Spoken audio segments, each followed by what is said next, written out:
All right, everyone, welcome back. Welcome back. Thanks for joining me. As always, appreciate you being here to check out another fantastical toy. And as always, before we get rolling, get comfy in that chair of yours. Make sure you have a nice drink on hand. Hopefully, it's a steaming cup of coffee. If you're tired and it's morning and you're clanking away, stirring the sugar, the cream, the other additives that you're putting in there. Maybe it's that oat non-dairy creamer that sometimes I use because my wife bought like 100 packs of them and now she doesn't even use it. So I'm like stuck finishing that crap off. But if not, you have a tea or another beverage of choice, something with a little spike and alcohol maybe, tainted something or other, and a snack, and your chair's comfy, and you're ready to rock and roll with a monster toy today. Yes, it's been a long time since I've had a legit monster toy. Monster toy.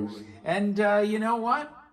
This will go on the monster playlist. So if you haven't checked out the playlist, make sure you do that also. It's very important that you check the playlist to get your favorite playlist selected. And also, by the way, if you're a lurker, any kind of a lurker, make sure you subscribe. That little button will be floating for the entirety of the video to make it so damn easy for you. Anyway, with that out of the way, what do we have here? A monster toy that I needed to complete like the Marx section of the monster toy collection. So now I have, well, a couple of snappy dragons. I have the Frankenstein. I think I have two Marx Frankensteins. And I have a bazillion trees, the spooky trees, and the haunted house.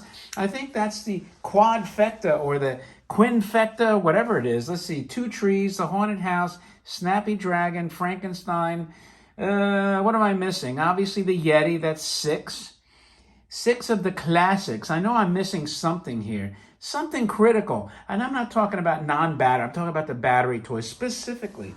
But anyway, this one came from the Monique Knowlton collection. Remember that? That's the auction that had that crazy Mickey Mini, was it the Distler motorcycle that sold for like over $220,000. Holy moly, was that a crazy price? But, you know, well bought for whoever wanted that. Disney, and now me personally, I gotta like dial back Disney stuff. I do have Mickey, but you know, not the current Disney stuff that's ruining all the Marvel and the Star Wars. Not that Disney. The early one's okay. But anyway, so when I got this toy, it was broken. Not non-working, not broken. I guess that's not the right term. And but I got it to work amazingly, thank God. Because you know, one thing you don't want to mess with is these plush toys and having to peel that fur back. Yes, that would absolutely stink because then you have to re-glue it, and it's messy and it doesn't look good. And you can see, whoa, even the beard here is kind of little glue loss here, making that come down. So imagine having to like tear that all completely down. But anyway, he has a spectacular box, and it's a big toy. So let's start with the graphics here. Look at his expression. He is angry, but he's got some teeth on him. It looks like he could chew that feed corn they give to cows. You know, the corn that we don't eat. They have those very solid big teeth to chew that stuff, and he looks like he can do it himself. But look at him. He is the abominable snowman. I wonder why he's abominable. He actually doesn't look that bad, but he looks strong.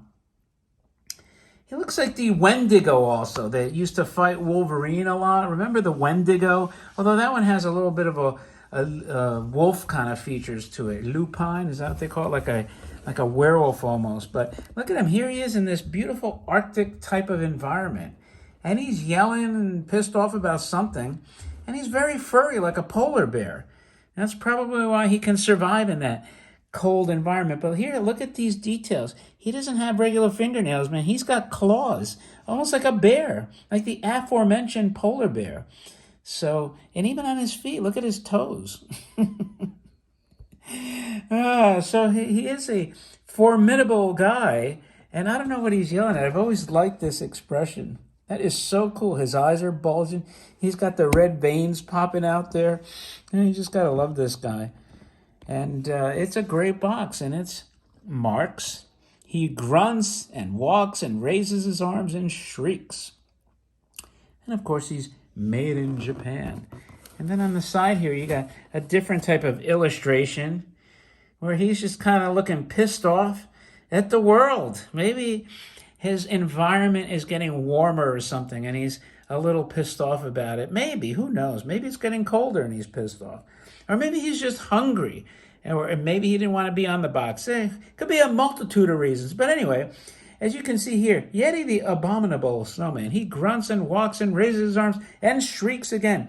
One of the many Marx toys. Do you have all of them? So they coined that from Line Mars. So did they merge? It was kind of a kind of convergence between Marx and Line Mars, I believe. And here he is yet again. If he didn't have those giant teeth, I would swear he could also double for like a Santa Claus. Maybe he still can. And this is J9567, mind you. I think the other panels are all the same. Yeah, so it's all the same. Now, if I wanted to be really anal about this, I would have held off to get like the perfect version with the little booklet. And I didn't, because I've been wanting one for so long. And then they started breaking over like $3,000. I'm like, what the hell? Where did these prices come from? I was always used to this in the like high teens to low twos. And then when they got like to the three, I'm like, I don't know, man. It just seems like it's some irrational exuberance going on in those prices. But anyway, he's got a very unique remote, not only because of the lithography, as you can see here. He's like basically got the Alps mountains or something. See if there's any maker's marks. So you unscrew the lid, which is over here. You unscrew it, and then it kind of like screws back in, but not in the traditional sense. It can still pop off. It can get loose, as you can see there. So here's your instructions. Instructions. I just created a new word. But anyway, the instructions are printed on the remote, which is kind of cool. Because basically all it's telling you, though, is to just insert the batteries. And I actually had to figure out how to turn the damn thing on.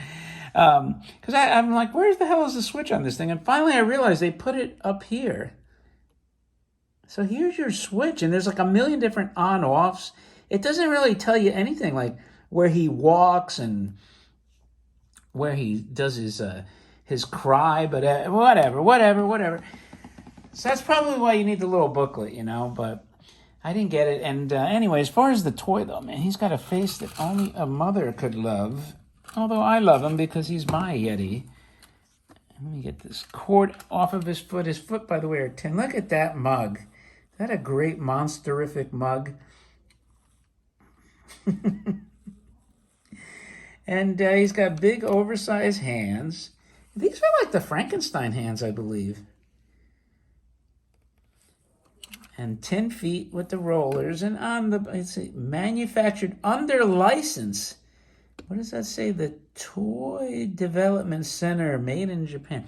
Who was he licensed? Was this a licensed toy? Now, I'm going to be ignorant here because I don't know, was this from the Year Without a Santa Claus? Like the Cold Miser? Where is this Yeti? Was he a movie Yeti? And here's the Marx tag, by the way. See that back there? So luckily, this one hasn't been ripped open. And here's the tag, by the way, from the Monique Knowlton auction. March 11th and 12th. You're probably seeing this March, April, May, June, July, 5.5 months later. That's how long it's taken me to get through some of this inventory. And again, this stuff is so well packed, I really hate to open it up. But anyway, that's the look at the toy, and he's very cool. And, I'm leaving the tag because that was like a well-known collection. So I'm going to leave the tags on the Monique Knowlton items that I did win. And now it's time for the moment of truth. So he was stuck. I gave him some taps, and he started screaming at me like a psychotic Yeti would, I guess, that's taken out of his Arctic environment. So let's see which turn of the switch. Here we go. That's the walking.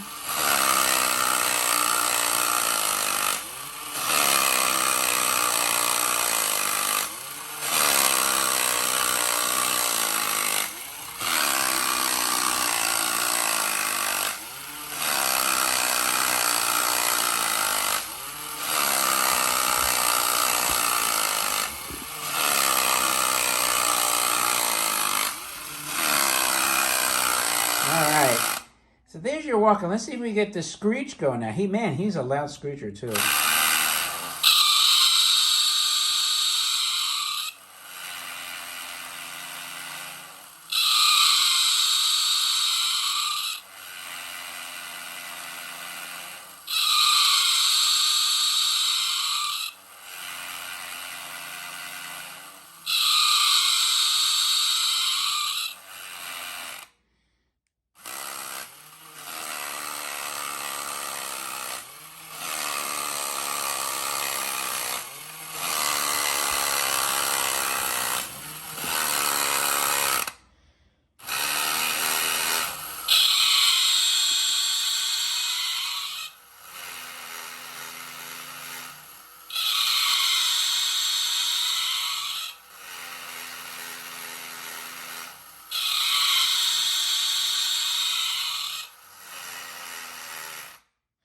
Holy moly, is he loud. Man, that thing makes my ears ring. Damn. That screech would have been more like a Rodan kaiju screech, right? I mean, even Godzilla doesn't screech like that. Holy mackerel. That's like the loudest screech of any toy I've ever heard in my life. My ears are still ringing. Anyway, that's your battery-operated remote control Yeti, a classic must-have monster toy, Marx toy also, and battery toy as well. So if you liked it, do me a favor, thumb up the video and leave a remark. I tend to respond. And also, again, quick reminder, if you're a lurker, please subscribe to the channel. It would be much appreciated. And with that, as always, thanks for your time. And stay tuned for the next video. And that, my friends, is the end of this one. I'll talk to you later.